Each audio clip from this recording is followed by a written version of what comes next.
Welcome to another Raid Shadow Legends video. I'm Great Scott, Hey, Scott! and if you're new to our channel, please check out our other videos, but what we do here is free champions only. The account is free to play, and we only use champions that everyone has access to. Campaign farmable champions, daily login champions, champions you can buy from the clan shop and also from the Tag Team Bazaar. If it's a permanent fusion, you can get your hands on it. Basically, we use rares. We try not to use any void rares because those are a little more difficult to get. But if you have access to this champion, we're going to use it here. And the whole purpose is to teach you how to do all the content and have a great time without having to pull those super rare legendary champions that you get from Sacred Shards, or without having to spend money on champions that are difficult to get. So if it's an easily obtainable champion, if it's a champion everyone has access to, we're going to use it here. So today on this video, we're going to talk about uncommon champions. Now you may ask, why would anyone want to use an uncommon champion? Well, with the Cursed City and some other content, even in Faction Wars, there are some roles that the rares and other easily obtainable champions don't fill very well, that maybe a common or an uncommon champion would fill. Now, the interesting thing about uncommon champions is they're really more or less one-trick ponies. They have an attack on their A1 and then something special that they do on their A2. Now, there are a few exceptions that might have an A3, but typically speaking, they're used for one purpose only. And so if you have a hole in your team for your faction wars, or maybe you can't use any of the champions you're used to using or the ones that you've already leveled up for any Cursed City content, you still need healers, crowd control, boss champions, damage dealers, maybe, there's just roles on your team, buffers and debuffers, that you need to add to this team. And sometimes uncommon champions can help you do it. So we've got a huge list in our index, and I think what I'm going to do is I'm going to go through roles first and identify specific uncommons. Then I'm going to go faction by faction and identify the uncommons that you definitely want to look at. So everybody's going to say, oh, uncommon champion number one, that's going to be Armiger. Of course it's Armiger. He's by far the best. Maybe number 2 would be Shield Guard, number 3 would be Zephyr Sniper. Everyone knows these. So I'm going to start with those guys, and then we're going to go into some others that you may not have heard of, or you weren't aware of, or something that you just, an idea pops in your head, hey, I have a use for that champion. So we're going to do it kind of the opposite. Instead of going like 20 down to 1, we're going to start with 1, 2, and 3, and then just kind of broaden up to all the rest of the ones that we get. So Armiger is probably the one everyone knows. We don't have to really even spend time going over him. He's from the Sacred Order. His A1 decreases turn meter if it's critical, so build him with crit. Build him with a little bit of accuracy. His A2 is the big hitter. It's based on enemy max HP, so build him out. Use him. He's more for a later game champion than he is in the beginning, but you can buy him from the regular market. You can pull him from like ancient shards. It's like he's so easy to get and he's so easy to farm up that everyone should have a completely maxed out Armiger.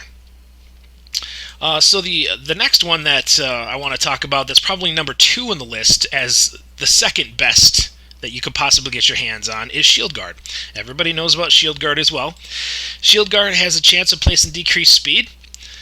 He's got an AoE that fills his turn meter on every critical hit, so he doesn't have to kill anything, he doesn't have to land any debuffs or any of that stuff. As long as you got him with 100% crit, he's going to fill his own turn meter. And then he's got a self-cleanse on his passive. Now, take your time, look at all kinds of guides on how to build Armiger, all kinds of guides on how to build Shield Guard. They're excellent champions. I would recommend, as soon as you start playing this game, those are some champions to start looking into obtaining. Don't feed them. Hang on to them. Keep building them up slowly. Shield Guard's going to be great from beginning all the way up to mid-game. And when I did my faction crypts for Barbarians, he was on the team because he is that good. He's a defense-based champion, so he's easy to keep alive. You put him in lifesteal, he heals himself up on all of his AoEs. He's really an excellent champion. He never gets stunned because he cleanses that. He never gets poisoned because he cleanses that. He's just an excellent champion when it comes to all-around usability. People have used him to solo Minotaur, so you can put food in there. Not necessarily food champions, but champions that you want to get your masteries for. You put 4 of those in there, and you can level them all up at the same time. Do I recommend doing that?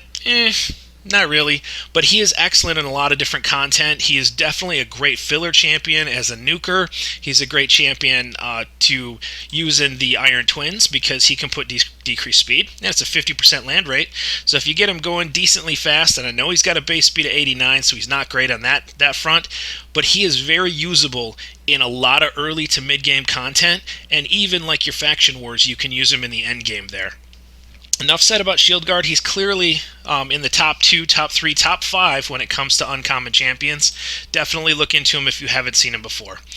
Also, many people will give Zephyr Sniper a real honorable mention, or maybe even the top 3, top 5. All she's really used for is like a spider tank anymore, but she can be put in a stun set because she's got this AoE on her A1. It does have a chance of increasing the cooldown of a random skill on each target by a turn. That's really decent in the waves. So I would consider her definitely for some Cursed City content, if you need to get a Barbarian in there, or if you don't have somebody filling a stun set role, she's a good choice for something like that. Also, one that many people overlook is Saurus. A lot of people don't pay a lot of attention to Saurus. Saurus has an AoE on his A1 and a 2-hitter AoE on his A2. You could put him in a stun set. You can put him in a Savage set and use him as your campaign farmer. He's actually a 6 or 7 second campaign farmer. That's just as good as Fellhound. So he's real easy to get, real easy to use. He's kind of slow at 83, but you only need to get him up to, 120, I think is probably good enough for stage 6 of, 12-6 of Brutal. If you want to farm for experience, 12-3, I think you only need to get him up to like 106 to beat Lord Shazar. And as long as he's faster than the fastest person in each of the waves, you'll have no problems using him as a campaign farmer. He's easy to level up. He's easy to max out his skills. Just use dupes. You see him in the market all the time. You pull him from shards all the time. He's excellent. You could even make 4 of them and put them all in stun sets, and that should get you through most of the wave content for your faction wars. Although I wouldn't recommend using that on the boss because you're going to need somebody to kill the boss. But he's excellent for getting through wave content. 2 or 3 of them are even great just to get through all the waves and stun everybody every time. So real easy to obtain, real useful, and a lot of dungeon content, faction wars content, even campaign farmable.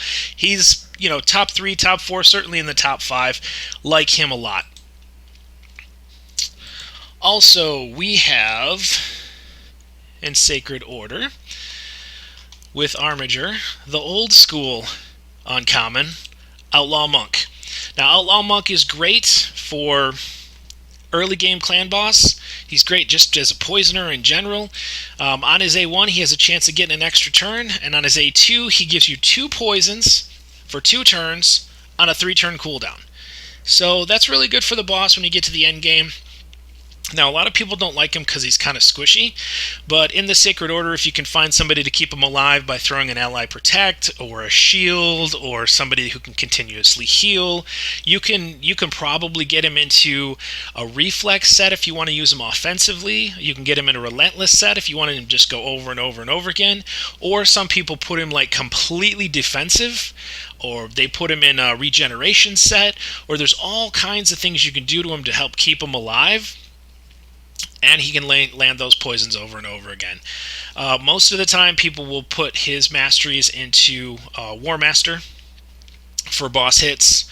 That's really the best thing you can use him for, because he doesn't do a lot of damage, even though he is an attack-based champion.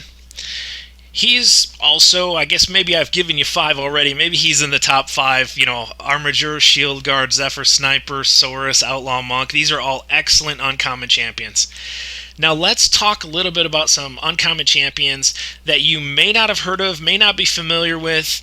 And let's go with sort of like the grouping category. Let's say you're trying to do some Cursed City content and you need to level somebody up, but you don't want to use a lot of resources, and they just need to fill sort of like a healer role. So let's take a look at a champion from the Orcs faction here, Sun Tribe. Now, Sun Tribe has this A2 where she's going to sacrifice 10% of her max HP, and then she's going to heal a target ally by 10% of their max HP. It also has a chance of placing, it's a 50% chance of placing the small version of Continuous Heal on that ally. So if you've got somebody who just needs a little pick-me-up, you can throw this particular uncommon in there, and she'll throw a weak heal. I mean, it's a heal. It's not going to be any legendary stuff. It's a weak heal, and it'll help out a little bit. Her A1 heals herself by 10%, so that helps keep her alive. She's set up as a support champion, so she's got a little bit more HP and a little bit more defense than most of your uncommons, so she's not hard to keep alive. But she'll heal herself when she does damage, and she's got this A2 on a 3-turn cooldown when you book it out of healing another ally for 10%, plus you've got a good chance of getting a 7.5% heal on that for a whole nother turn. So if you're looking for a healer, Sun Tribe is a good choice to maybe add to the group. We also have another good healer in the Skinwalkers. And in the Skinwalkers, I really like Windtalker for a healer. Now on his A1, he's got a decreased accuracy. Who cares? But on his A2, he throws the big version of increased defense on a target for 2 turns, and it's on a 2-turn cooldown. And it also heals the target by 20% of their max HP. So it's a much bigger heal. It's only on a 2-turn cooldown. And he throws the big version of increased defense. So if you've got that one nuker who just can't seem to keep himself out of trouble, they're always low health, you can add Windtalker to your team, and he'll be able to keep that person alive.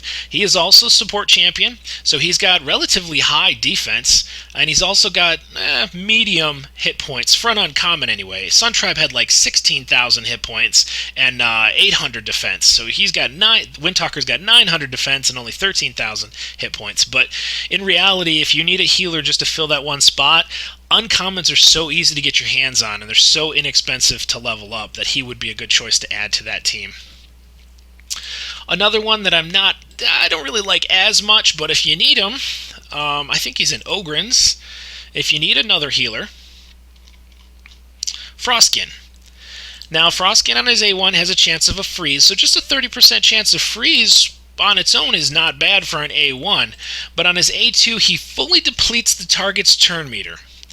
Okay, you might say at first, that's terrible. Why would anybody do that? Well, because then he's going to heal that ally equal to 50% of the lost turn meter. So let's say the person's turn meter is 70%, as an example. He's going to give him a 35% heal, which is like an apothecary heal. And then he's going to heal the target by 10% if the turn meter is less than 10% full. So if they just went and they got hit because of a reflect damage or something and they're really hurting, you're going to at least give them a 10% heal. However, most of the time you're going to be using this on someone with more than 50%, 70%, 80, maybe even 100% turn meter. You can give them 50% boost to their hit points just using this A2. It can be a very powerful skill for somebody who's about to die but has a high turn meter. You can practically fill them all the way up if that's the case. And so he's really good in that use. Plus, he also brings a little bit of crowd control with the 30% freeze when it's booked up. So Frostkin, support champion, defense a little low. I wish he'd had 800, 900 defense. It's not bad. His speed's 96, so he goes pretty quick. Hit points is okay. Everything seems like he's just about average. I don't really like him as much, but he can fill that role if you needed somebody. Of course, we just talked about our top 5 here with Zephyr Sniper. She does have a heal. Nobody uses it. Everybody says, oh, just turn that off. It's not very good. But she's going to put a continuous heal on all allies for 2 turns on a 4-turn cooldown. That's okay if you needed a heal. Typically, Your Barbarian's Faction Crypts are going to have Syl, which does 10% on her passive. You probably won't need this. But she, for an uncommon, she does a great job. She's just an extra support there. And then there's one that I really like here. This one really surprised me at how crazy good this particular skill is. Commander. Now on her A1 she's got a stun, which is a 25% chance when you book it out, and she's a reader, she's got a lot of books in there. But her A2 heals the ally with the lowest HP by 40% of this champion's HP. Completely fills the turn meter if the ally is fully healed. This champion's turn meter cannot be filled by this skill. So basically on a 3-turn cooldown, you get a 40% heal, and you base it on this champion's HP. You could use it to save a champion if they're dying. You could also use it on a champion that's almost full, just so they can refill their turn meter and go again. So if your nuker has like 80-90% of their hit points, use it. It's going to refill their turn meter, and then they can go again and nuke again and do whatever skills they do best. Again, maybe it's a crowd control champion. Maybe it's somebody with an AoE on their A1. Who knows? You're refilling. This is like a full turn meter fill. It's a turn meter fill all the way, as long as they're close to being full on their hit points. So what I did with my commanders, I just gave her tons and tons and tons and tons of hit points. So gave her some speed, gave her a lot of hit points, and every time she pulls out this heal, she completely fills their turn meter because she completely filled their hit points. So you can use this to get them to go again and take another turn. It's a phenomenal skill for an uncommon champion to have something so unique like this. I thought was amazing, and I definitely had her on my Bannerlords Faction Crypts team for the longest time because she was my primary healer. She just did a great job of keeping everybody full health, and she did a great job of increasing that person's turn meter. So I would use this every chance I got. Now you have to kind of manually control this because you have to wait and use it when it makes sense that the ally with the lowest hit points isn't completely out of hit points. Now granted, you'll be saving them because you'll be raising their hit points by a lot, but if you wanted to use it to keep your team going fast, you'd want to just use it as soon as it's available so that whoever got hit or whoever had the lowest hit points got to go again. Typically speaking, your nukers are going to have lower hit points than your supports or your defense-based champions or your tanks. So you're going to have a couple of tanks out there, a couple support champions out there, and you're going to have a nuker. That nuker should have your lowest hit points out of the whole team, presumably because they're focusing on attack, crit rate, crit damage, stuff like that. So that's likely going to be the target for this skill every time, even if Commander goes first. She could go first and just completely fill your nuker's turn meter so he can just wreck the other team. As long as your nuker has the lowest hit points, she's going to completely fill it. Every 3 turns, she's going to completely fill that guy's turn meter, and he's going to go again, and then he's going to go again, and then he's going to go again. It's pretty fantastic. It's so unique for an uncommon. I think she is just excellent at that. If you gave her a little bit of accuracy, she could almost land a stun here and there, but I use her for the A2 mostly. So those are the healers that I wanted to take a look at.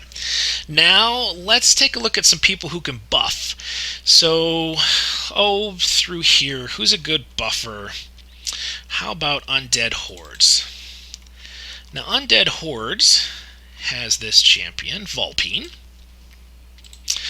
Vulpine has a 60% chance of placing the small version of decreased defense on an enemy for 2 turns.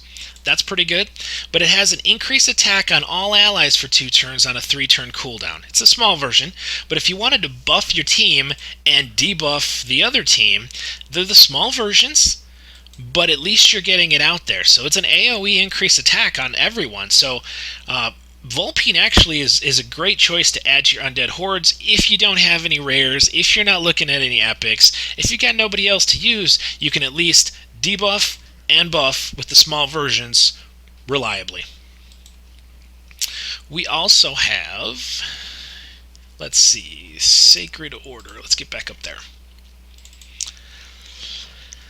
So if you're also looking for some buffers, in the Sacred Order we have Intercessor. Now, Intercessor has a chance of going decrease attack for a turn, small version, of course.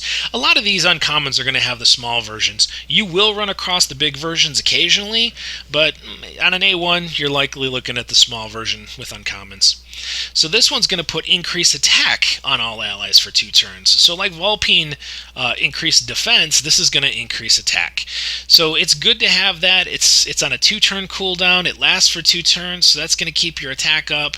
Not a bad buff if you're looking for a cheap and easy champion to get, fully ascended and everything. She's not a bad, not ascended, fully leveled up. She's not a bad champion to use. I don't know if I would use too many more resources on her, but at least you can max her skills with dupes of her that you're going to get plenty of. Alright, so who's next on my list for buffers? Bannerlords. Here's another good one. Bannerlords has Wordbearer.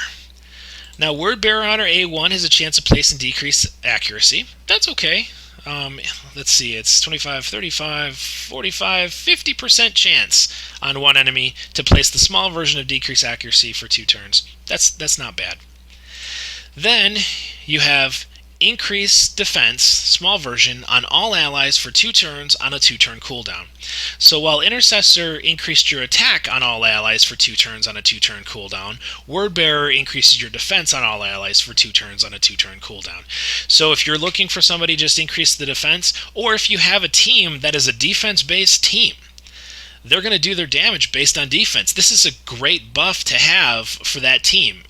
Mostly in the Cursed City, because there's a lot of teams you can't use in the Cursed City. So looking to some of these uncommons to fill those gaps is actually a really good thing to do. So let's take a look at some boss uncommon champions. So every once in a while you're going to run into that boss, and you're going to need something special to kill that boss. Whether it's a buff, whether it's a debuff, whether it's turn meter control, doing something to that boss that you're missing on your team. These uncommon champions are a really cheap way to fill that. So let's look at Sylvan Watchers.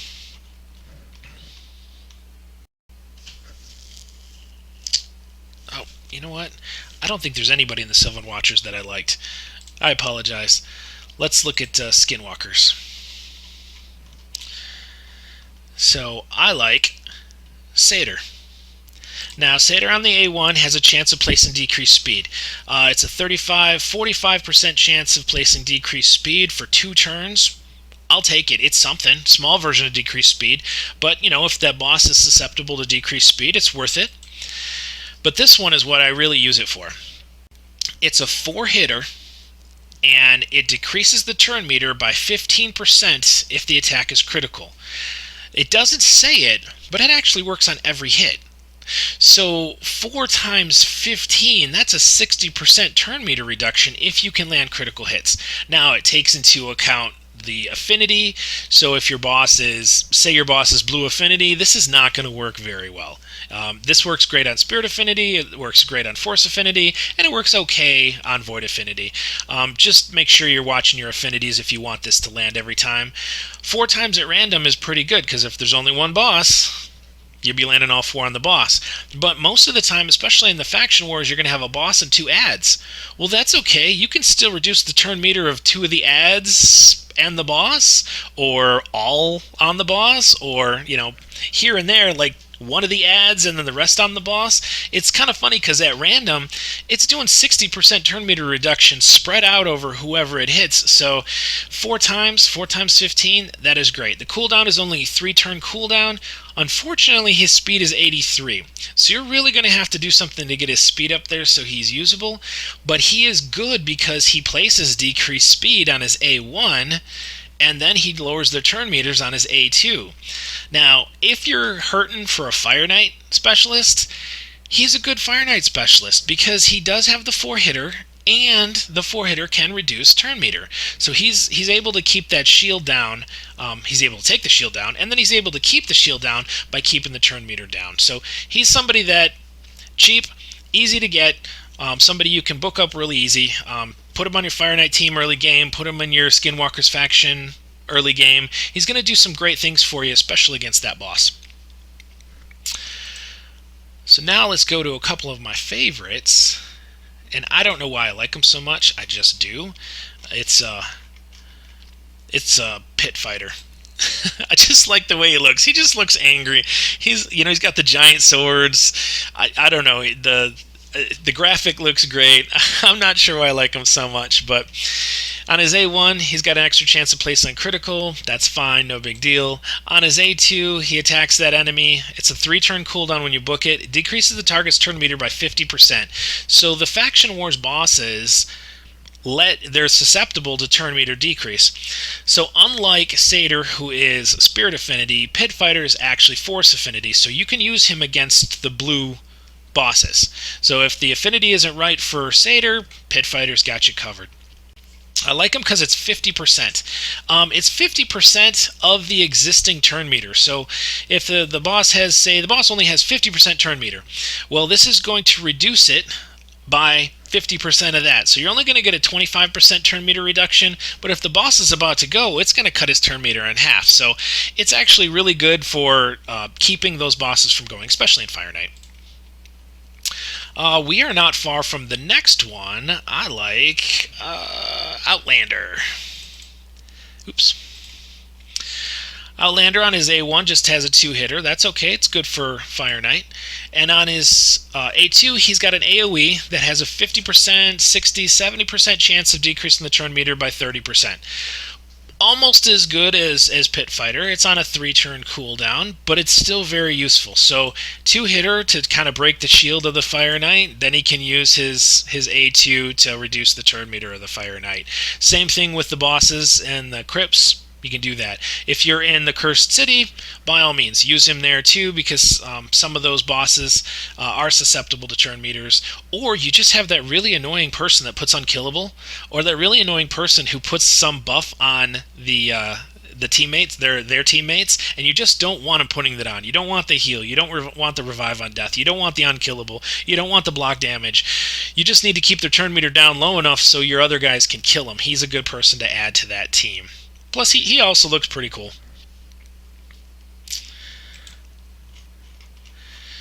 So we talked about when it comes to bosses, we got a couple of them in the Sacred Orders here. We talked about Outlaw Monk. He's, of course, going to give you your poisons. We don't need to go over him again. Everybody's familiar with Outlaw Monk. Not a lot of people are familiar with Vigilante, though. He gets really great scores. I didn't even click on this before, but his scores are excellent, and here's why. 2-hitter on the A1, 3-hitter on the A2. Each hit has a 50% chance of placing Weaken. Now, it's a 65% when you book it out, and it's a 3-turn cooldown. That Weaken is really good, especially in lower to mid-level bosses. Now, I know in clan boss or whatever, all the way up to Nightmare, I think, Weaken is more effective than decreased defense. So if you can put a Weaken on the boss, you're going to do a lot more damage. All your team is going to do a lot more damage than if you put a decreased defense. But when you get to Nightmare and Alter Nightmare, I think it switches over, and decreased defense is actually more powerful of a debuff at that point. But if you're in your Faction Wars or you're in your Cursed City and you need to put some decreased defense on that, it's good. You can almost use this as an AoE. I know it hits 3 times at random, so you could potentially hit 3 different targets, and you could potentially place that Weaken on 3 different targets. When you get to the boss, of course, you've got the boss and 2 adds if you're in your Faction Wars, or even in some Cursed City content if you're fighting the Ice Golem or some of the others. You're going to have more than one target there, so you could be potentially placing Weaken on all of those targets. We also talked about Armiger. Armiger is great for the boss because he has that max HP damage, plus he's going to keep the turn meter down from his A1. We don't have to go over that one. Let's go to, I believe, High Elves. And you can see where this is going. Elfguard. Now, Elfguard on our A1 has a chance of decreased attack. It's too bad that you don't get any additional debuff chances. Small version of decreased attack, and it's only for 1 turn. Is what it is. I wish it was 2 turns, or I wish I had the ability to book it up higher, but we can't do anything about that. But her A2 is on a 2-turn cooldown. and it decreases the enemy's turn meter by 50%. So much like our Pit Fighter, who has a 50% reduction. Now his was on a 3-turn cooldown, hers is on a 2-turn cooldown. He was Force Affinity, she's Spirit Affinity, so they're going to have different uses, but she's slightly better because she does it 1 turn quicker, and her speed is much faster at 92, so she has a much better chance of getting this around over and over again once the Fire Knight shield's down, or once you get to that Faction Wars boss at the end, or in the Cursed City if you just need to slow somebody down and reduce their turn meter. She's a great use for that kind of thing. The fact that she brings decreased attack means she brings more to the table than just the decreased turn meter. So she's someone to take a look at. If you're struggling on a boss, and this, like I said, this is mostly for Cursed City, because you don't get to use everybody you want to use when you get to the Cursed City. They limit you on which champions and which factions you can use. So uncommons are a great way to supplement those teams for those roles that you're missing. So let's take a look at just straight up damage dealers. And you wouldn't think there's too many uncommons that are good in the damage dealer section. But we have, quick look here, Dark Elves. In the Dark Elves, you get one of these for free, and it's Sniper. Sniper is excellent because she has a 2-hitter, single enemy 2-hitter, has a better chance of increasing a critical hit, and it's going to fill her turn meter by 15% on each critical hit. So you could get a 30% turn meter fill from the A1, which is actually really good. And then our A2 is an AoE times 2, and it has a chance of placing decreased speed. Now, it's not a great chance. It's only like a 25% chance, but you're hitting everybody twice, so it's a good chance. It's okay. You're going to be landing it a little bit here and there, but the fact that it's a 2-hitter really makes a big difference. So she's going faster with her A1 when she hits with critical, so make sure she's got 100% crit, or at least 85% crit, because she does have extra chance of inflicting crits. And then, of course, her A2 is gonna mow everybody down. I have seen people build her with just all-out attack. I've seen people build her with lots of defense and lifesteal. You could build her just like super, super, super fast, so she's taking multiple turns, and maybe put her like an Immortal set, or even a regen. As long as she's going super fast, she's going to keep regenerating over and over again. She has lousy defense at 700, so probably put a defense chest on her, probably put defense accessories on her, just to try and keep her alive a little longer. But there's lots of ways you can use her. She's excellent. Just to add, people put her in stun sets just for crowd control. So even though you just book her out completely defensive and then throw her in a stun set. So she's excellent for a lot of different applications there. Speaking of, let's go into undeads. And we have Dampier. I guess that's how you pronounce it. Now, she gets an extra turn if she kills a target. Keep in mind, this does not work in the spider. And I know one would think, oh, well, you know what? She kills a spider, then she kills the next spider, then she kills the next baby spider, and the next baby spider, and the next baby spider. No, because she's getting an extra turn, every time an ally or an enemy, anytime someone takes a turn, 2 more spiders drop. So you're never going to get ahead. So even if you build her with a whole bunch of damage and she kills them in one shot, 2 more are going to fall down. So you're never going to get ahead. So that one doesn't really work very well in the spider. Not as well as you'd hope it would work. But it still does an okay job. If she gets the last hit, she gets to go again.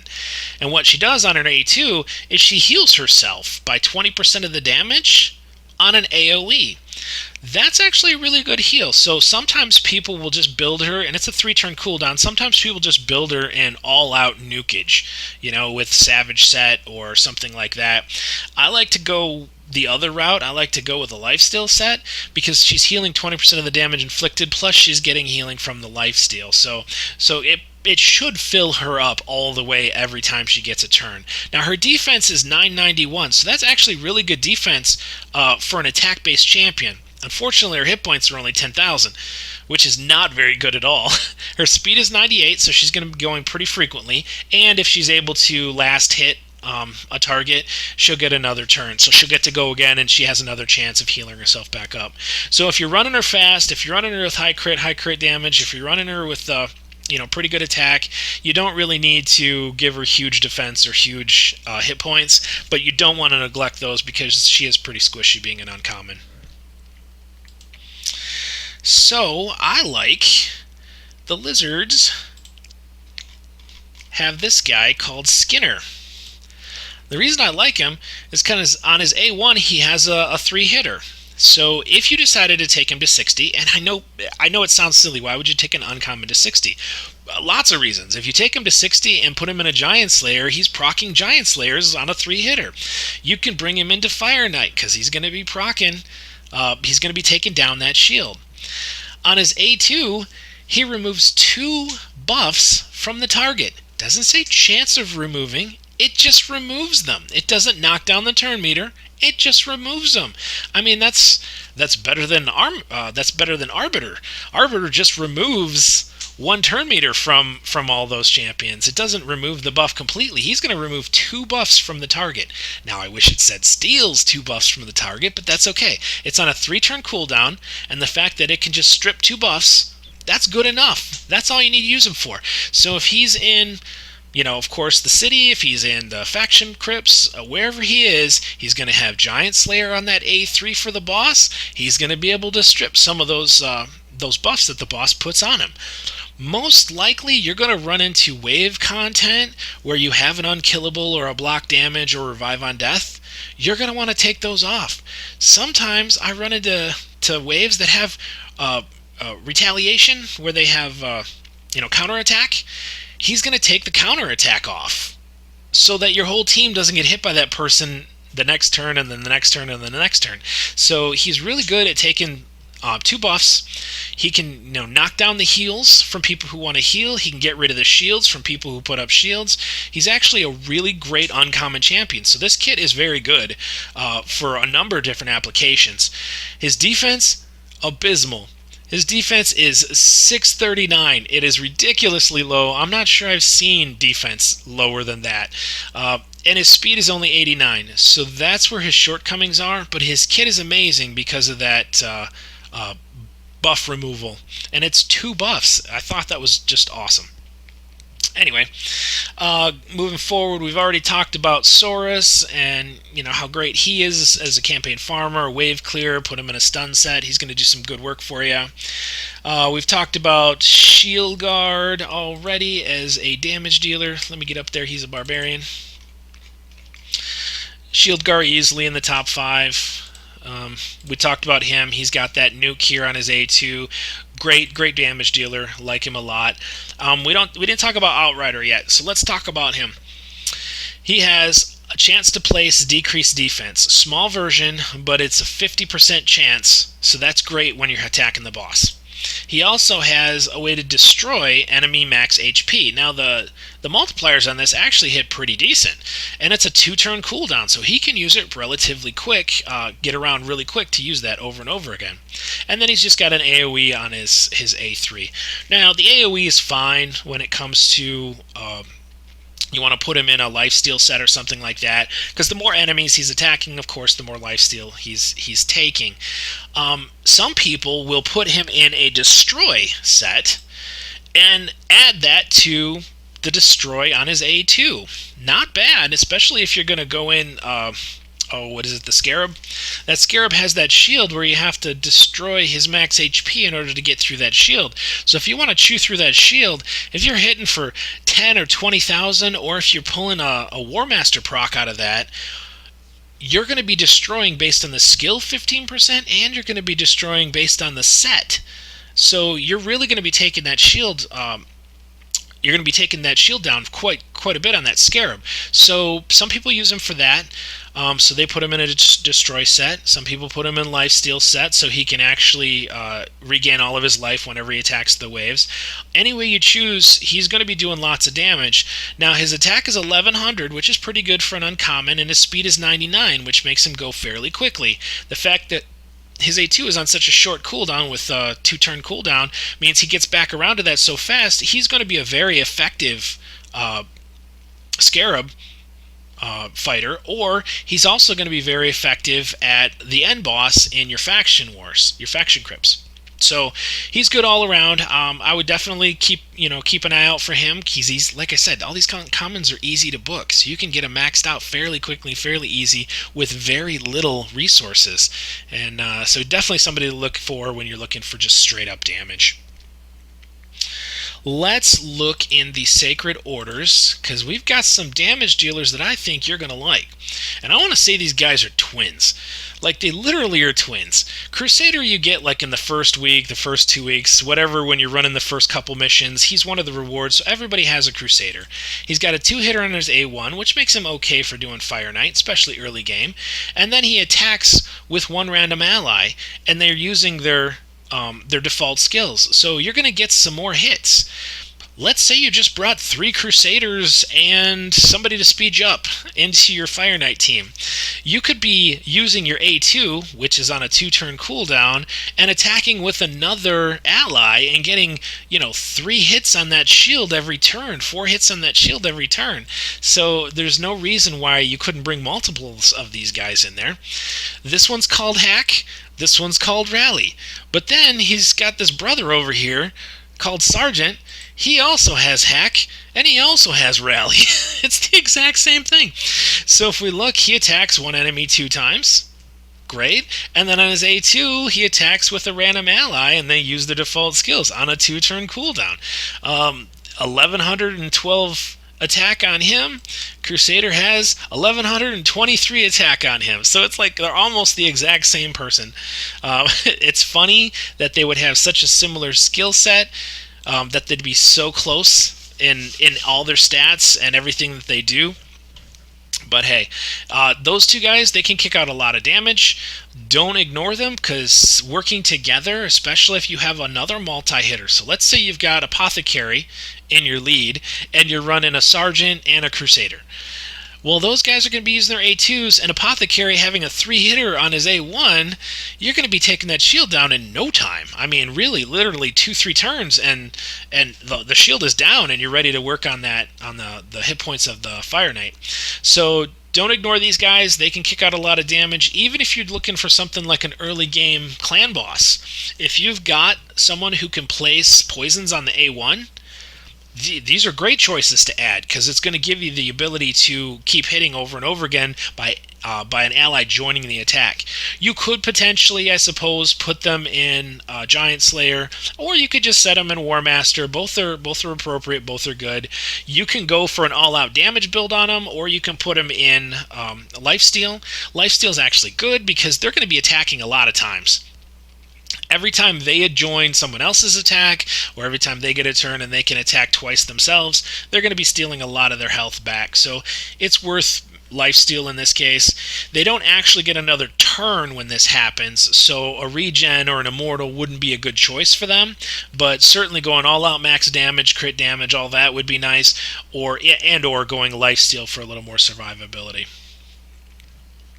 So let's go to another mimic. Remember we were talking about Sniper? And we'll just review her real quick. Sniper has a double shot, which attacks 2 times. And she has Rain of Arrows, which attacks an AoE 2 times. We have Archer. Archer does the same thing. She attacks 2 times, extra chance of a critical hit, fills her turn meter by 15% if it's critical, then she attacks AoE 2 times and has a chance to decrease speed. She is a twin of Sniper. So everywhere you're going to use Sniper, go ahead and use Archer. She's just as good. You can put them both on the same team if you want. I don't know why you would, but she does the same thing as far as damage dealers go. So let's talk a little bit about some crowd control people. If you're missing a crowd control, we talked about, we talked about Satyr from the Skinwalkers. He's got some decreased speed and a 4-hitter turn meter reduction on his A2. Pit Fighter has decreased turn meter 50%. Outlander has a 2-hitter on the A1 with a decreased turn meter on the A2. We haven't talked about Duelist. Let's go talk about her.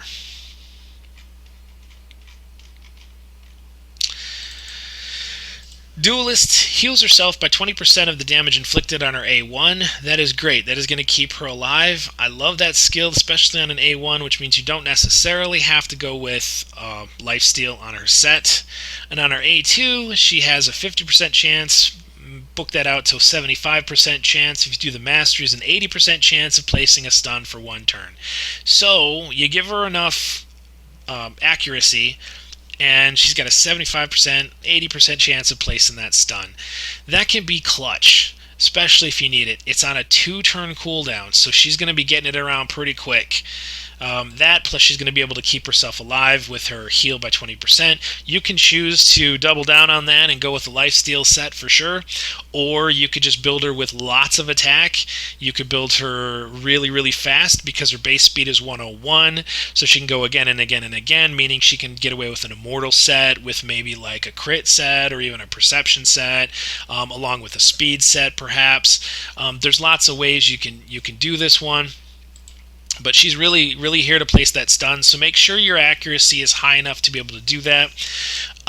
That's good crowd control. You know, if there's that one enemy in that wave that you just don't want to go, stun them every time. It's a great way to do it.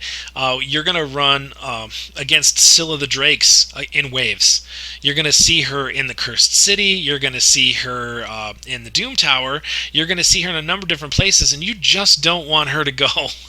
So she might revive that enemy that you just killed, and you don't want that to happen. So hitting her with a stun and keeping her crowd controlled is probably the best route to handle Syl when you do run against her. And then we already talked about Commander, of course, and she has that stun. It's a 25% chance on an A1, which isn't as good as some of the others, but it still does some pretty decent work. So that pretty much covers all of the different factions. Now, there's some factions I didn't cover. Sylvan Watchers, they do not have any good uncommons. So, Branch Weaver, she attacks an enemy. She has 15% increased speed on the ally with the highest turn meter. Well, okay, that's great, but they already have the high turn meter, so they're already about to go. Adding some increased speed for one turn, I'm just gonna say it's useless because they're almost there. Let's say they have 90% turn meter because it's the ally with the highest, so they got 90% turn meter. You're gonna increase their speed until they go, which could be immediately. It's kind of a pointless thing to put on an A1, to be honest with you. On her A2, she has an AoE, which isn't always a bad thing. She's got a 25, 35. Let's call it 50% chance of placing a 15% decreased speed buff on all enemies for 2 turns. Not bad, okay? It's a 3-turn cooldown. It's the small version of decreased speed. It's only a 50% land rate, so half of the enemies might have decreased speed. I can see where there might be some use there, but I didn't put her on the list because she didn't seem like she had enough to bring to the table.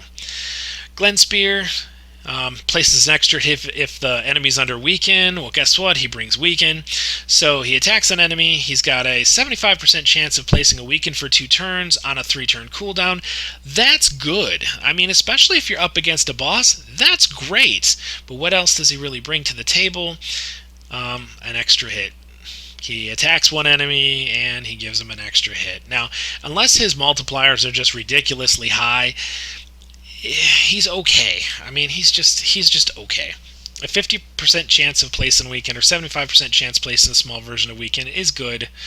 So if you want to put an honorable mention, Glenspear is an honorable mention. We'll put him on the list, somewhere near the bottom, but we'll put him on the list. And then what we've got in Shadowkin, we've got Conscript. Not a crazy fan of him. A 2-hitter on the A1. He also has a 50% chance of placing weaken for 2 turns, but this one's on a 2-turn cooldown. So it's not 75, it's only a 50% chance, but it is on a 2-turn cooldown, so that makes it come around a little faster. I don't like him. I think I'd rather have like an AoE, 75% chance to land, even if it's a slightly longer cooldown. Anyway. Infiltrator does nothing, 1 hit. Each chance puts a small version of the poison. Yeah, 2-turn cooldown, 2-turn poison, small turn. It's only 50% chance to land. Forget him. Don't even bother. Dwarves. I don't think there's anybody in the dwarves that I care about. He's got a poison on his A1, 35% chance, 50% chance of increasing the duration of 2 random debuffs on the target. Wow, 3-turn cooldown, it only increases it by 1 turn, and it's only a 50% chance on 1 enemy. Forget him, he's not worth it. We've got decrease the cooldown of the cut apart skill by 1 turn if it kills an enemy. So if you kill it on the A1, he decreases this cooldown by 1. It's already on a 3-turn cooldown. It's a 30, 40, 50% chance of placing a 30% decreased defense for 2 turns. Small version, 50% chance, 1 enemy, skip slicer. We've got Icebound, regular attack on A1. 1 enemy attack on A2 has a 30% chance of placing stun for 1 turn on a 3-turn cooldown. If this was place every time, okay, great. Even a 75% place, it's a 3-turn cooldown and only gives you a 30% chance when booked out of placing that stun. Not worth it. Definitely not worth it. Line infantry, 10% chance of place and provoke. You can upgrade that to a 25% altogether. He attacks 2 times at random.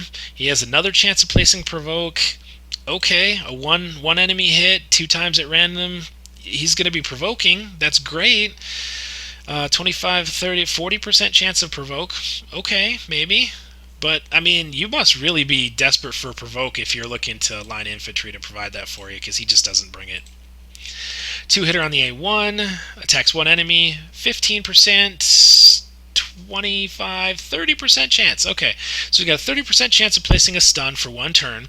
It increases to 30, which makes it 45% chance if the target's hit points are below 50%. So if you got somebody below 50%, you got a 45% chance of placing a stun on a 3-turn cooldown. Not good enough. Not good enough, sorry. Night Revenants, we've talked about some of these. Why did I exclude the others? Herald doesn't bring much to it. 15% chance, 25% when booked of placing the small version of decreased speed for 1 turn on 1 enemy. 30% increased crit rate on all allies for 2 turns. Presumably you're building everybody with crit rate gloves.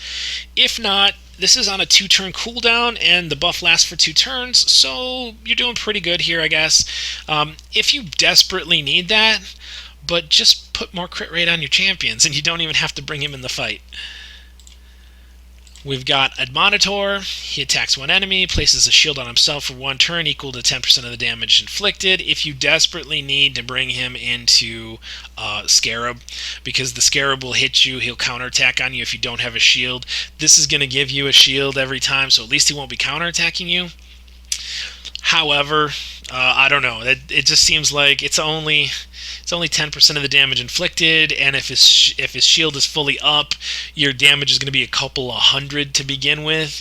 It's really not much of a shield. It's just to prevent you from getting counterattacked.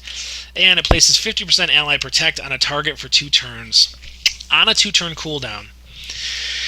Now, let's talk about this ally protect. Somebody might see this and say, wow, 50% ally protect, that's the big version on a 2-turn cooldown for 2 turns. He can have this up the whole match. No, he's going to get it up 1 time, and then he's going to die. Thankfully, it's only on a single target, but this is not a great skill. I would like to see 25% because he's uncommon. He does not have much defense. He's got great hit points. I mean, for an uncommon, but he's just going to get wiped out so fast because he's not going to have the end game stats that all the other champions get. Even though it looks, at first it looks like a great skill. He can protect another target the whole time. Yeah, he can protect him until they get hit once with an AoE, and then he's down. He's taking a dirt nap. So no, although he looks awesome, he's not really somebody that you need. I mean, I'll tell you what, I'll give him like 9 out of 10 for, coolness, but I don't think we're going to need him for the shield because he's not doing that much damage. Being an HP-based champion, his damage isn't going to be that great, which means his shield isn't going to be that great, and I don't know, I would pass on Admonitor. Cultist, 2-hitter on the A1, AoE on the A2. He's got a 25 plus 15, 40% chance of placing a small version of poison for 2 turns on a 4-turn cooldown. I would skip that A2 altogether. I'd skip the A1 altogether. Cultist is nothing to write home about. He's got tiny hit points and tiny defense. We looked through the Dark Elves. I don't think there's really anybody in the Dark Elves. Now, I have seen people use some of these others. If the hit is critical, place a 25% increase attack buff on this champion for 2 turns, and then she leads right into her A1 again. Now, her attack's over 1,000 for an uncommon champion. She's got over 1,000 attack and 859 defense. That's not bad, but she's so stinking slow at 89, it's almost not worth even worrying about her at all. So I would not build Heart Piercer. Redeemer places an increased attack on this champion for 1 turn if it's critical. That was kind of like the A2 of the Heart Piercer, so I like that. It just places it. It's not even a chance to place it. Just build her with crit, and there it is. She attacks one enemy with her A2. 50% chance, 75% chance of placing a small poison for 2 turns on a 3-turn cooldown. Not worth it. Of course, we talked about Sniper. She's great.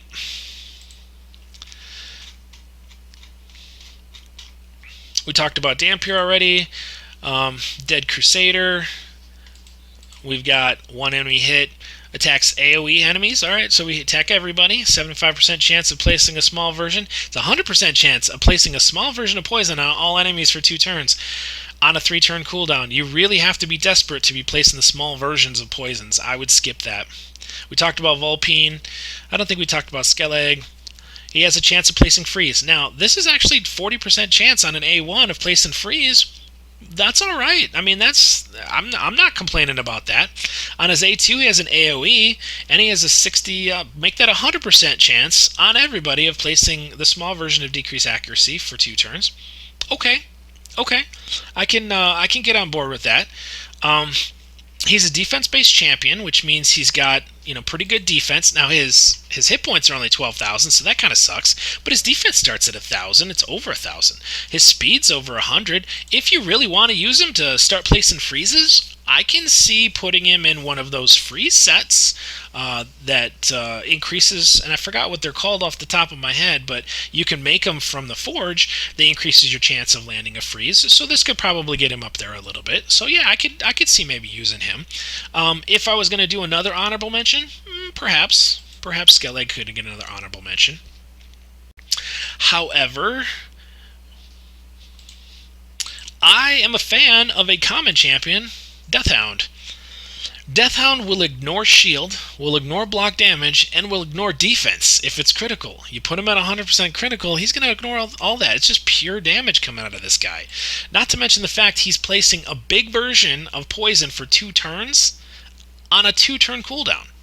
So this common champion is better than a lot of the uncommon champions that we talked about. The only problem is that his defense is 573. That's terrible. He's going to get one-shotted, so he better go first, and he better start laying people down one shot, because he's not going to last too many rounds. Now, you can get around this by getting a really good HP champion and putting him in a shield set or a bolster set, and they can put like a 10,000 hit point shield on him, 20,000 hit point shield on him to start off the match, and it doesn't matter what his defense is, it doesn't matter what his HP is, because he's going to be protected by that other champion, and then he can really start, dropping one-shotting people. I've seen a Deathhound one-shot the ultimate Death Knight in Arena. There are videos out there where they just do insane damage, like 60, 80,000 damage in one hit, and just drop champions one at a time in the arena with Deathhound, a common champion. But I don't think he's worth the resources to build, but he's definitely somebody fun to play around with. He's super cheap to build, don't get me wrong. You're going to have 1 million of these guys, so you'll be able to book them up easy. But when it comes to feeding 5-star champions food into them to get Deathhound to 6... to get him to level 60, I don't know if he's worth it. 479 people did it and reviewed him. He doesn't get the best reviews. Good in Hydra, good in Iron Twins, Sand Devil, Phantom Shogun. He's got some okay. Demon Lord.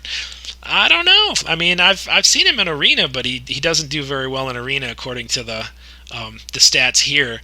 But hey, he's somebody worth shouting out even for a common champion. So let's go to Demon Spawns and see if we missed anybody in this category. Vile Spawn. Attack 1 enemy. 5% chance of placing decreased attack for 2 turns. It's a 5% chance. I mean, Altogether, when you book out, it's like a 30% chance of placing the weak version of decreased attack for 2 turns. It's not great. Don't use it. And this heals an ally by 10% of their max HP. It's their max HP, not her max HP, which is probably good because she only has 13,000 max HP anyway. Not somebody I would use. Pit Spawn, a single hitter. He's got an AoE on the A2, 25% chance of placing decreased attack for 2 turns. Now that goes up to a 40% chance on an AoE, 3-turn cooldown. It's just not great. I mean, I'd like to have a 75% chance on that. It's not somebody I would use. One hitter, 25% chance, make that 30% chance when booked of placing the small version of decreased speed for 2 turns on a single target. AoE on the A2 has a 35% chance of placing provoke for 1 turn. This is terribly dangerous because he's gonna be provoking about half, well, a little less than half of those enemies. So the next turn, they're probably going to attack him and only him, and he's going to die. He does have good hit points, and he does have okay defense. His speed is only 91. I'd pass.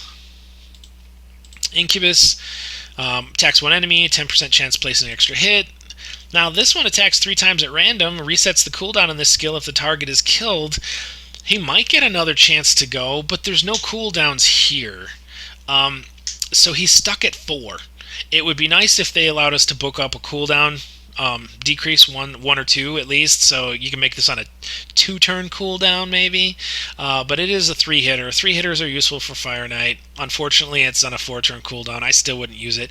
You could potentially make a case for putting him in a reflex to reset this cooldown, or at least reduce it, but even if it does get the reduction triggered, it's still on a 3-turn cooldown. It's not good. Lemur is a 2-hitter on the A1, and then he has a chance of placing bombs, which is 75% chance of placing a bomb. Detonates in 3 turns. If you want to put him with some of those other bomb champions, like, I don't know, what is it, Tree Feller that puts bombs up there, somebody like that. You want to start putting him some other bomb champions, I mean, nothing wrong with that. He does bring bombs to the table, albeit it's on a 4-turn cooldown. It's, 75% chance of putting a bomb on somebody. That's okay. I can see where he might have some use. Orcs, I don't even think orcs really have a good faction, to be honest with you. Throat Cutter, 2-hitter, one enemy, it hits 1 enemy on this next one, grants an extra turn if it's killed. Yeah, on a 3-turn cooldown, she's nothing to write home about. Tracker, 2-hitter. Each hit has a 20% when book of putting the small version of poison. She attacks 1 enemy. She's got a 30% when booked of placing a small version of decreased defense for 2 turns on a 3-turn cooldown. It's small land rates I don't like. If it's going to land, make it land, We talked about Sun Tribe and her healing ability. War Chanter, 20% chance of placing a stun. You can book that to 30. He's got an AoE with a 40% chance of placing decreased attack, small version, for 1 turn. He also has a 40% chance of placing a provoke for 1 turn on a 3-turn cooldown. It'd be nice if that was 2 turns on a 3-turn cooldown, but I mean, I wouldn't use either one of those either. We talked about the 2 Skinwalkers. Both are good. For some reason, the Skinwalkers have great uncommons. The only 2 uncommons they have are good uncommons. You can't go wrong with that. They also have a pretty decent rare selection as well. I mean, you've got a Greybeard, Fleshmonger, Tolog, Gnarlhorn. Even Channeler is decent. Grappler can be used in the endgame. Lamabur is respawn on death. Bloodhound sucks, and Panthera's okay. But not bad selection for the rares and the uncommons. Skinwalkers did pretty well. We looked through the Lizards, and Skinner and Saurus were there. They were both decent champions. Saurus in the top 5 for sure. When it comes to Stalker, he heals himself by 10% of the damage dealt. That's okay. Kind of helps keep him alive a little bit. And then he has attack 1 enemy 2 times with a 25% chance when booked of placing small version of decreased attack for 2 turns. Now, if this is a 25% chance on each hit, with a 2-hitter, that gives it a 50% chance on a 3-turn cooldown, maybe, but still, it's such a low land rate that I really shy away from those low land rates because you want to be able to count on your debuffs and your buffs, landing. Attacks one enemy, has a 25% chance of placing the decreased speed. Now, this is going to be a 50% chance when booked out for 2 turns. Not bad on an A1. It's 50% chance. I could handle that. It's 50% for 2 turns. So every other turn, you probably will land this according to, probability and statistics, I guess.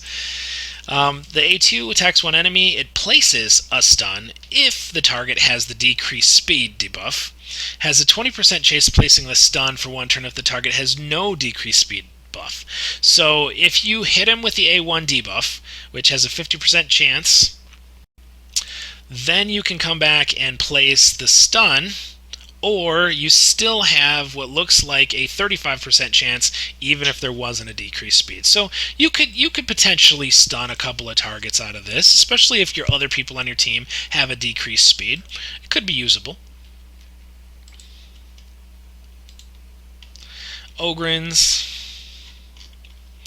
So we've got Thrasher, attacks one enemy, has a chance of placing block buffs for 2 turns. It's a 25% chance on a 3-turn cooldown.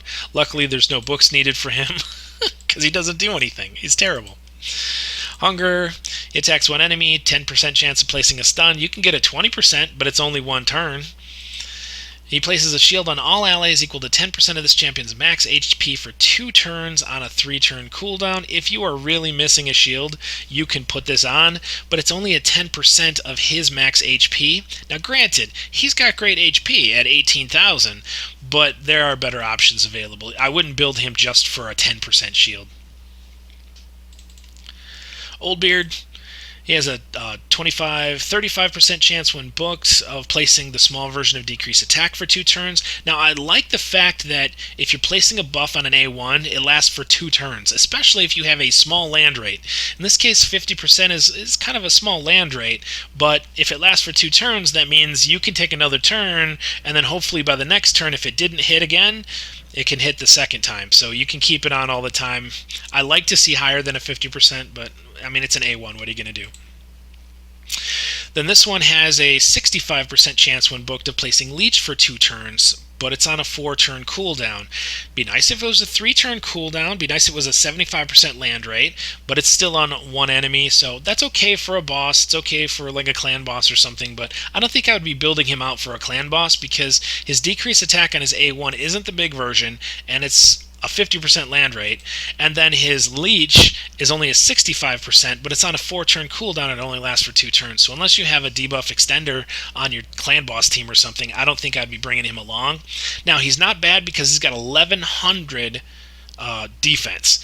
That's a great base defense, but he's only got a 91 speed, so probably not that useful for us.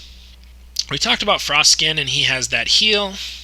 Brute, 2-hitter, 50% chance of placing a big version of poison for 1 turn if it's critical. It's only a 50% chance, and it has to be critical.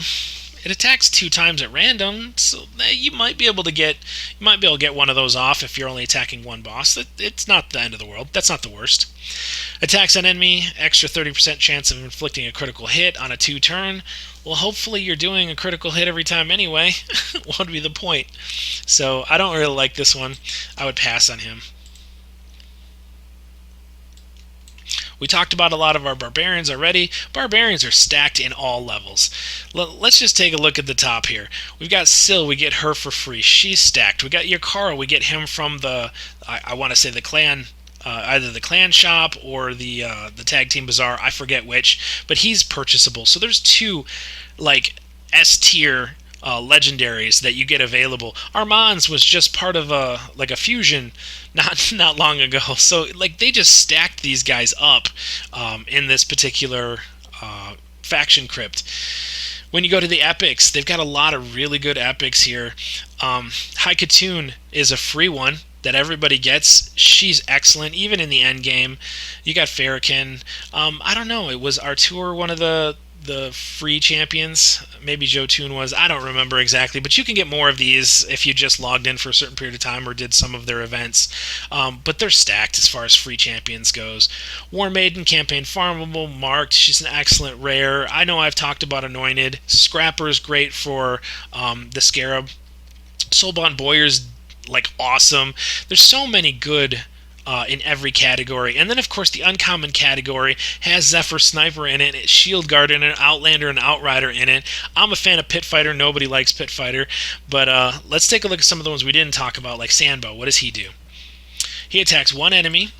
He attacks one enemy 2 times. Each hit has a 30% chance when booked of placing the small version of Weekend for 2 turns. Still on a 4-turn cooldown. Not worth it. Crusher. Crusher attacks one enemy, 25% chance of placing the decrease attack, small version of decrease attack for 2 turns. I like the 2 turns thing. It's only on a 35% chance land rate, though. Attacks one enemy, places counterattack buff on this champion for 2 turns. This could potentially make her usable because you can book this to a... Excuse me. You can book this out to a 3-turn cooldown, but it's placing counterattack for 2 turns. That means every time you're attacked, you have another chance of placing decrease attack on the enemy. It's a nice mechanic. I wish it just had higher land rates. She's fairly quick. She's defense-based with 900 defense and 1,400 hit points. So, all in all, she's not terrible. But I really wouldn't get her. So we've talked about all the guys: Outrider, Shield Guard, Outlander, Pit Fighter, Spirit Walker. What does Spirit Walker do?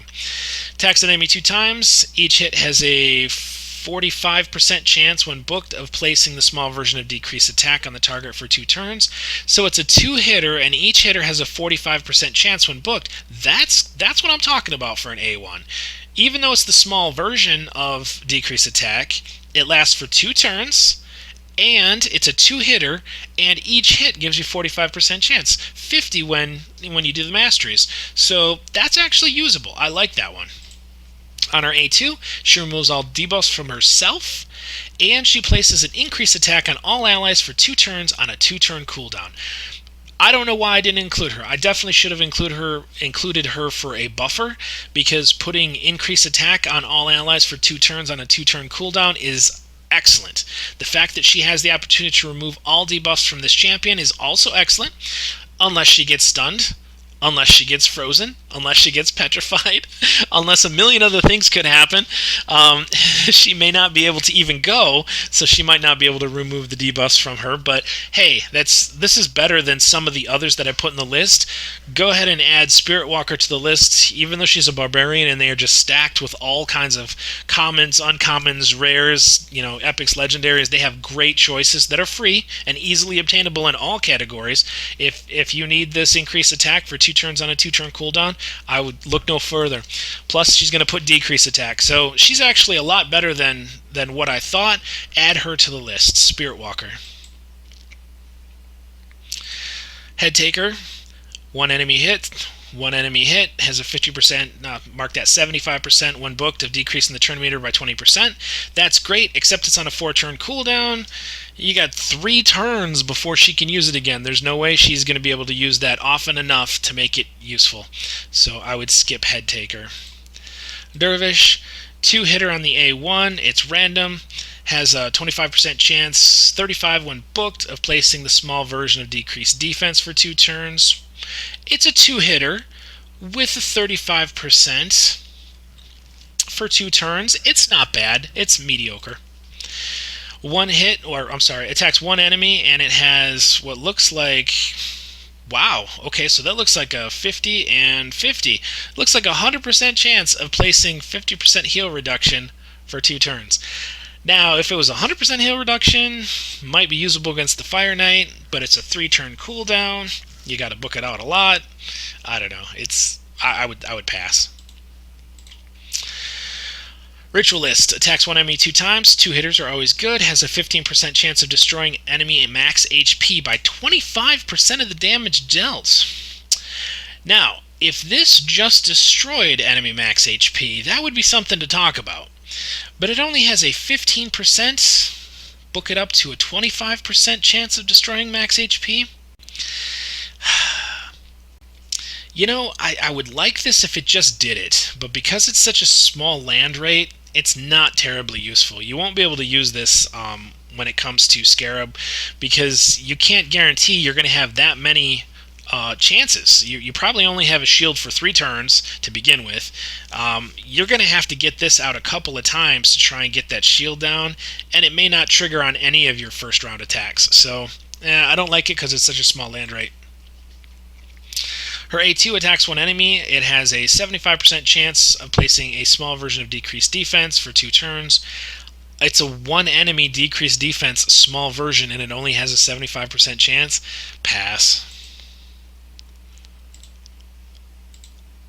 Now we looked at some Sacred Orders. Sacred Orders got some great uncommons.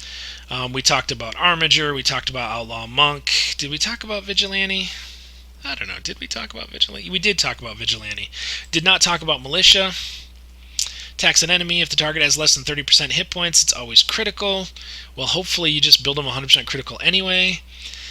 Attacks one enemy, has a 50% chance of placing 60% decreased defense for 2 turns. Okay, so that goes to a 60% chance of the big version of decreased defense for 2 turns on a 3-turn cooldown. I can get on board with that. If you're missing that from the Sacred Order, if you absolutely positively need a decreased defense for the boss, it's 60% land rate. It's a big version. 2 turns on a 3-turn cooldown. I could do that. We talked about Crusader. We did not talk about Pilgrim. 2-hitter. Each hit decreases the target's turn meter by 5%. Now, I like that because it's a 2-hitter, but it's only going to decrease by 10%. It's on an A1. His speed's 98, so that's actually going to come around pretty quickly. I like it. It's okay so far. Not a bad A1. Places 30% increased defense on all allies for 2 turns on a 3-turn cooldown. I can see some use out of this guy.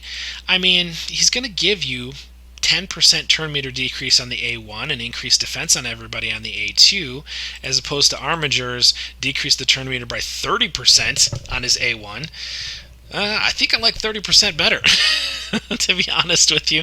So because all of these uncommons are so easy to get your hands on, you might as well just grab 2 Armigers rather than 2 Pilgrims. We talked about Intercessor already. We talked about Sergeant. We talked about Outlaw Monk. Let's take a look at Battle Sister. She attacks one enemy, decreases the turn meter by 10% if the attack is critical. Well, like we just got done talking about, if you've got access to Sacred Order, you've got access to Armiger, and Armiger you could purchase right from the market and book him up. Why would you ever go for 10% when you could go for 30%? A2 attacks one enemy, 15% chance of removing 1 random buff from the target. This attack is always critical. Okay, so you've got a guaranteed crit here, but I mean, in reality, it's a 3-turn cooldown, and it only has, like a 25% chance of removing a buff? I don't like it. 25% chance, too low of a land rate for me. We're going to skip it. Drill Master. Attacks one enemy, places 25% increased attack buff on this champion for 2 turns if the attack is critical. However, they have a buff-debuff chance in the booking.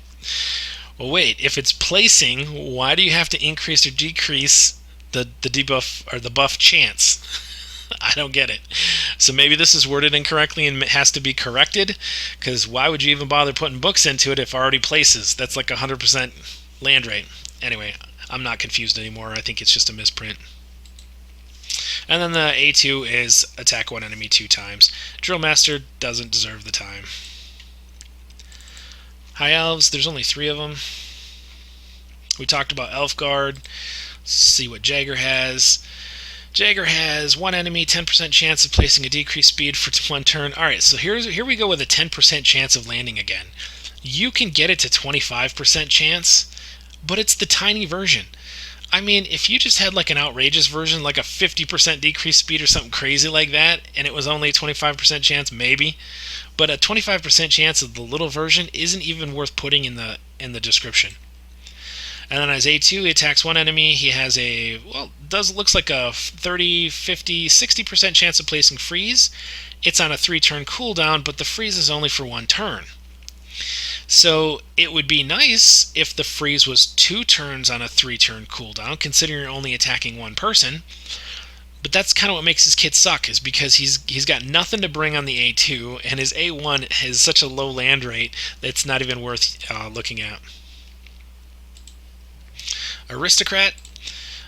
She attacks 1 enemy. She looks like a 35% chance when booked of placing 50% heal reduction for 2 turns. I mean, again, here we are with a 35% land rate. It's not worth it. A2 attacks one enemy 2 times. She's got a 50% chance of placing the small version of Weekend for 1 turn on a 3-turn cooldown. For 1 turn? What's the point? So I'm skipping her too. Bannerlords has great champions in this. So Rhonda was free. I think about maybe a year ago, at the beginning of the year, she was free. We just got Blademaster. He was free a few months ago. Adeline was free. She's still free right now. You log in, you still get her. Any of these others that were free? Well, Lordly Legionary is a daily login champion. Archmaid Helmet is one of the Doom Tower champions for free. Jizzcard, we got him for free for just some sort of promo login. Everybody got that one if you just were playing the game at that time. Decent rare champions, lots of defense, lots of protection in the rare category. In our uncommon category, we already talked about Commander, we talked about Duelist, we talked about Wordbearer, we talked about Archer. Let's talk about Frontline Warrior. Never mind, let's not talk about him. I'm just kidding. He places an ally protection. The small version, and we talked why the small version is actually better, because it's not going to kill him right away. So he puts ally protect on the ally with the lowest hit points for 2 turns, and then grants him an extra turn. So what this does is this takes this 5 turn into a 4 turn when you book it out. Then when you cast it, he gets an extra turn, making it a 3 turn, which is pretty good because he's putting Ally Protect, the small version of Ally Protect, on his ally for 2 turns on essentially a 3-turn cooldown. And then, of course, he can go and attack somebody and, I don't know, hopefully kill them. But he's a defense-based champion, and like I was saying in the Bannerlords, there's a lot of defense. They're defense-heavy in the Bannerlords, probably because all their armor and everything. He starts off as an uncommon champion with 1299 defense. That's huge. That's big for even a rare. I mean, 1299 defense is a great starting defense. So thank goodness. And he does have the correct version of Ally Protect that's not going to kill him in 1 hit. So I like it. I love the fact that it grants an extra turn too. So in this particular case, if you had him in a regen set or an immortal set, you cast this, so his turn comes up and he heals himself. Then you cast this, he gets an extra turn and he heals himself again. So I think he'd be a great choice for the regen set or an immortal set or some combination thereof. But yeah, he seems like he has pretty decent survivability being a defense-based champion with a base defense of 1299. Fireblade, what does she do? She places decrease attack. Just places. That's the kind of thing I like to see on an A1. It's the small version of decrease attack, but it places it for 2 turns if it's critical. Love it. Build her with 100% crit, she's dropping that decrease attack all the time. Then she has a 3-hitter on her A2, which gives you a 30, 40, 50% chance when booked of placing a small version of poison for 2 turns on a 3-turn cooldown. Okay, I guess if anybody's going to use this, it's going to be like in Fire Knight, maybe. Not Fire Knight, in Clan Boss, because you're going to be placing your decrease attack and then you're putting some small poisons on there. Now it's a 3-hitter, and each hit gives you 50% chance, so 1 to 2 poisons every time you get to run this. She's probably okay. I wonder what her reviews look like. Demon Lord's 4.4, that's pretty good. Campaign's okay. Dragon's Lair is good. I think she's probably okay for some of those places. Fire Knight, not so good. Shogun's pretty good. 4.4, pretty good in Shogun. I don't know why, because the small version of Poison on a 50% land rate isn't great. I'd rather have big versions on a 100% land rate, if it's only 1. And so she's got a chance of placing 3, great, but I'd rather place 1 version of the big one on a guaranteed land rate, so I don't miss. Squire attacks 1 enemy, attacks all enemies. He's got a 30-40% chance when booked of placing the small version of decrease attack for 2 turns on a 3-turn cooldown. I guess his AoE, 40% chance, small version of decrease attack. It's okay. He's nothing I would worry about. We talked about Commander, Duelist, Wordbearer. We're on to Stalwart. He is a 1-hitter. Has a 25% chance of placing block active skills for 1 turn. It's too small of a land rate, don't care. He is a 2-hitter, has a 25% chance, 30% chance when booked up of placing a stun for 1 turn on a 3-turn cooldown. Too small of a land rate, too long of a cooldown for that small of a land rate. That's like an A1 His A2 is like anyone else's A1 skill. And of course, Archer we already talked about. All right, so that is everyone. That is all of our uncommon champions. We actually put a shout out to a common champion in there too. These champions are meant to be used where you don't have the full selection of champions available to you, and they can be added to your team to fill a spot. And the reason that they're so good is because you can buy them from the market, you can campaign farm most of them, you can pull them from mystery shards. They're so easy to get dupes of and book them out. You don't ever have to use really any resources on them to get them up there. Yeah, you're going to have to feed some 3 and 4 star champions into them to get them high enough level where they can do things, and you're going to have to put them in a decent artifact set. However, they can do some work for you, especially the support types. The support types can the crowd controls, the buffers and the debuffers. The support types can really do as much work as your rares and even some of your epics, depending on which ones you choose. Like I said, top ones, everybody knows Armiger, everybody knows Shield Guard, everybody knows Zephyr Sniper, everybody knows Outlaw Monk, everybody knows about Saurus, but some of those others, hopefully you picked up 1 or 2 ideas about how to keep up increased defense or keep up decrease attack on your enemy. For the whole fight, because a lot of those were 2 turns on a 2-turn cooldown, and that's something that's kind of rare to get your hands on. So if you need one of those in one of your teams, mostly for the Cursed City, sometimes for the Faction Wars, pick up some uncommons, easy to book them all the way up, get them really strong, put them in decent gear, and you should be able to get through all of the content for free and easy with accessible champions. If you have any questions, go ahead and put them down in the comments. If you have any suggestions on people I missed or people that I dogged out that you think are really good in a specific place, put them in the comments. I read the comments, I care about the comments, and I like it when people view my stuff and interact. And if you have ideas for other types of content, please, by all means, give me suggestions. Till then, I think we're going to call it a day, and hope to see you next time. Bye-bye.